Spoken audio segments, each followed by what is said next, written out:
ಶಾರದಾಪುರ ಎಂಬ ಊರಿನಲ್ಲಿ ರಾಜ ಎಂಬ ಹುಡುಗನಿದ್ದ. ಅವನು 6ನೇ ತರಗತಿಯಲ್ಲಿ ಓದುತ್ತಿರುವ ಕುತೂಹಲ ಮನಸ್ಸಿನ ಹುಡುಗನಾಗಿದ್ದನು. ಶಾಲೆಯ ರಜಾದಿನಗಳಲ್ಲಿ ಅವನು ತನ್ನ ಪ್ರೀತಿಯ ಅಜ್ಜಿಯ ಊರಿಗೆ ಹೋಗುತ್ತಿದ್ದ.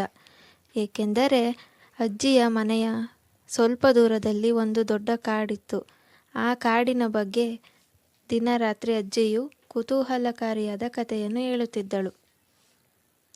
ಒಂದು ದಿನ ರಾಜುವಿಗೆ ಕಾಡಿನಲ್ಲಿರುವ ದೊಡ್ಡ ಗುಹೆಯನ್ನು ನೋಡುವ ಆಸೆಯಾಯಿತು. ರಾಜು ಕಾಡಿನ ಒಳಗೆ ಹೋದನು. ಆ ಕಾಡಿನಲ್ಲಿ ಎಲ್ಲ ತರಹದ ದೊಡ್ಡ ದೊಡ್ಡ ಪ್ರಾಣಿಗಳಿದ್ದವು. ಆದರೂ ಹೆದರದೆ ಕಾಡಿನೊಳಗೆ ಹೋದನು. ಅಲ್ಲೊಂದು ಗುಹೆಯನ್ನು ನೋಡಿದನು. ಅದರ ಹತ್ತಿರ ಹೋಗಿ ಭಯದಿಂದಲೇ ನಿಧಾನವಾಗಿ ಗುಹೆಯ ಒಳಗೆ ಹೋದನು. ಒಂದು ಸಣ್ಣ ಬಾಟಲಿಯಲ್ಲಿ ಒಬ್ಬ ಮುದುಕನನ್ನು ಬಂಧಿಸಿರುವುದನ್ನು ರಾಜುವಿಗೆ ಕಂಡಿತು. ರಾಜು ಭಯಪಡುತ್ತಲೇ, "ಯಾರು ನೀನು?" ಎಂದು ಕೇಳಿದ. ಆ ಮುದುಕ, "ನಾನೊಬ್ಬ ಮಾಯಾಲೋಕದ ಜಾದೂಗಾರ. ನನ್ನನ್ನು ಇಲ್ಲಿ ದೊಡ್ಡ ರಾಕ್ಷಸನೊಬ್ಬ ತಂದು ಬಾಟಲಿಯಲ್ಲಿ ಕೂಡಿ ಹಾಕಿದ್ದಾನೆ.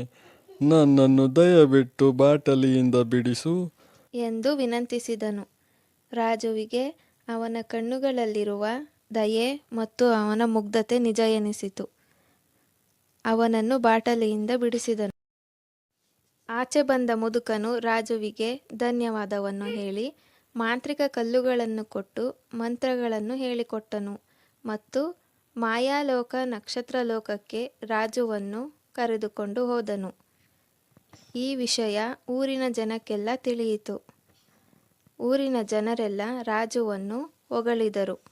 ಮಾಂತ್ರಿಕ ಕಲ್ಲುಗಳಿಂದ ರಾಜು ಆ ಊರಿನ ಜನರಿಗೆ ಒಳಿತನ್ನು ಮಾಡಿದನು. ಈ ರೀತಿ ರಾಜು ಕುತೂಹಲಕಾರಿ ವ್ಯಕ್ತಿಯಾಗಿ ಬೆಳೆದನು.